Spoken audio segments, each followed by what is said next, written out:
Hey, this is Carla from the Butcher Babies. This is George Corner Fisher from Cannibal Corpse. Hey, this is Rex from Kill Devil Hill. It's Wednesday 13. This is Dad from Devil Driving. This is Motorist from Quad. You're listening to Rabid Noise on Rabid Radio.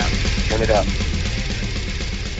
Welcome back to Rabid Noise on Rabid Radio. That was the brand new track from The Murdering called Misery King. And here to talk all things The Murdering is my good buddy and Shredlord, Jake Weber. What's up, man? Hey, man. It's good to be back. Yeah, it's great to have you on the show finally. I've been chasing you down for a long time to come on and talk shit.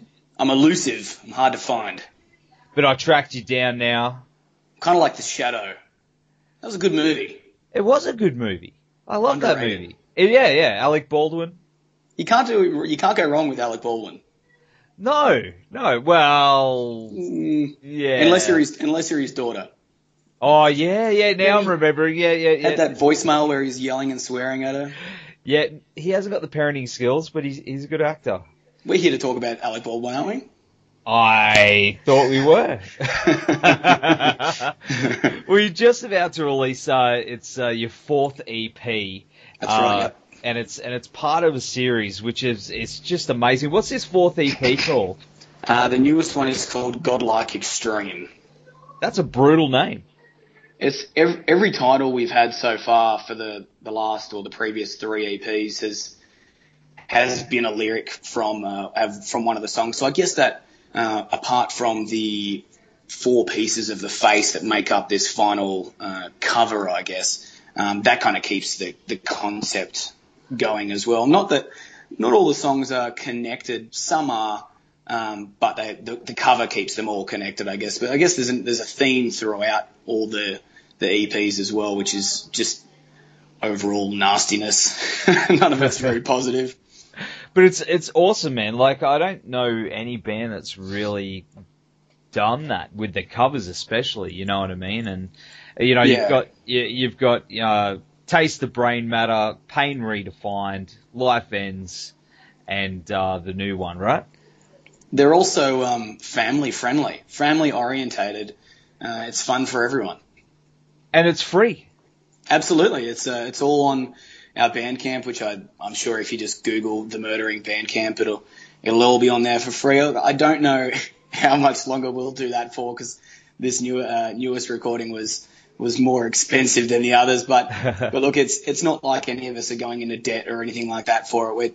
We're finding easy alternative ways to put out high quality sounding music, and why shouldn't people get it for free? It's not costing us anything, not much anyway, so everyone should be able to enjoy it as easily as possible. Where was it recorded? Because it sounds awesome, man. The first three we recorded at a buddy's house in Dubbo. It's just a really nice guy. He's got like a big double garage. It's all soundproofed and stuff like that. And that was just all digitally done. It probably sounds like it from those first three EPs. And this newest one, though, we wanted to kind of kick things up a little bit. And a guy had opened up a new studio here in town as part of his cafe. He owns a really good cafe here in town, and he's opened it up on one side of that. It's called Dotted 8 Recording Studios, or something along those lines. Dotted 8 Studios, I think. And he put a heap of cash into it, good, researched it all. Everything's the way it should be, floating floorboards and crazy soundproofed roofing and all that kind of stuff. So it was the first time, at least with this band, that we'd done live drums, and we tracked it all at the same time as well. So instead of the drums being recorded, then me, bass and vocals after that, we Quinn, Albert, and I just locked in and tracked the tracks all at the same time, and it turned out fucking badass, man. We couldn't believe it. Even just at the end of the night after we'd recorded it, before anything had even been done, you could just tell that it was going to be a level above the others. I think it's probably the best, most complete songwriting. It's as cliched it is. We've kind of finally found our sound, I guess, with this particular EP. Man, I've heard it. I've had the preview, and it's amazing, man. I really dig it. When it came to, getting in there and jamming the songs out to record them, was that difficult to begin with? it's weird for us because we don't always write in a room. Like some of the songs, like Misery King, for example, that you played before, that was written. Albie and I have got somehow we have this awesome magic that him and I will just like start warming up, and the second song, I should say the first song, Misery King, was just started off as a jam basically. Albert and I have just when we warm up, the first beat or whatever that he starts or riff that I come up with or whatever, we managed to just jam for like 4 or 5 minutes, and there's been more than one time where that'll be a song, but that was how Misery King came about anyway. But as far as the other two songs, I do a lot of writing at home and use trusty old Guitar Pro, so I get in with my headphones and my guitar and kind of whittle them down to the perfect little ideas and then give that to the guys. So it's a bit of a mix of everything. It's since Quinn joined the band on the second EP on bass, that dude is just a freak of nature. So it's really good to be playing with top musicians as well. That makes the jamming and the writing process that much easier. Definitely, man. Do you think the band has evolved since you got it together, with you back in, was it 2013? 2012, I think 2012. was when Albert and I first started jamming then, and it was I don't even know if we had a name. Him and I just wanted to start jamming. We hadn't been in a band or anything for a while, and songs started to come together, and that's when we had the idea of getting my brother Ben. And at that stage, we weren't planning on playing shows or anything like that. We were just going to get guys from different cities to come in and jam with us, and the song started to sound too good, so we had to we had to play live. So how's it go live for you guys? Like what can people really expect? We tend to play very, very fast, usually faster than the recordings. Like say, if we've got a 25-minute set, we've done it more than once in 18 minutes, and that's that'll be like 7 or 8 full, 8 or 9 full songs.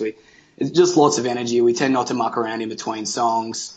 It's just super fast, super heavy. Because we've been waiting to see you guys come up here. Well, it's definitely the plan. Like at least between Albert and I from previous bands, with his time in Deprivation and when I was in Our Last Enemy, we've got enough friends in bands in both Queensland, Victoria and Adelaide, that we've got enough guys that we could call upon, I guess, if we wanted to do some shows. I guess we've always had a pretty relaxed approach to the band with, me having a family and all of us just having work commitments and things like that. But the more friends we make in Sydney, from guys that are interstate and stuff like that, there's been way too many people hassling us to play in Queensland especially, that we won't be able to ignore it for much longer. So I'd say we're going to have to come up at least once this year, I'd say, and then we'll see what happens next year as well. So apart from touring, what else is next for the band? Well, we've had some pretty big changes, and that's kind of why we've pushed the release of this fourth EP a little bit. We were going to be sitting on it for a while and do a video clip and some other bullshit promotion stuff to ring people in. But my brother on vocals has decided to step down from the singing role. So we thought with that news coming out, we wanted to get the EP out as soon as possible, just so the music was still the focus, and so people knew that we, although it is a hiccup and we don't necessarily have a replacement immediately lined up, we wanted that music to be the focus so people could still, get their teeth into that kind of stuff and focus on that while we sort the behind the scenes stuff out. But in the meantime, we've got a couple of good buddies that are going to fill in for the next few shows.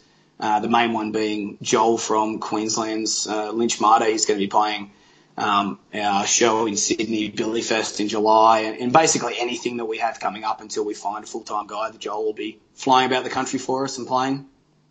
He's an absolute legend. Oh, man, totally looking forward. He's been a good friend of all of ours for a very long time, and he's an Orange local, so it's easy to get him down here to if he has to visit his mum or something like that. But he's so keen. It's he's been more than helpful, and he's gone above and beyond learning the songs and stuff like that. So whoever gets to catch us with him, we won't skip a beat, man. It'll be just like any other murdering show. Awesome, man. Well, we're going to go to the track Scorched Birth now. Thanks for hanging with us tonight, man. And you're going to have to keep in touch with us and let us know what's happening. Absolutely. I'm sorry it's taken me so long, but we'll definitely do this again. And hopefully the next time we're talking, I'll be sitting next to you in Queensland and we can get some Queensland shows pumping. Sounds awesome, man. Thanks heaps. Thanks, bro. Talk to you soon.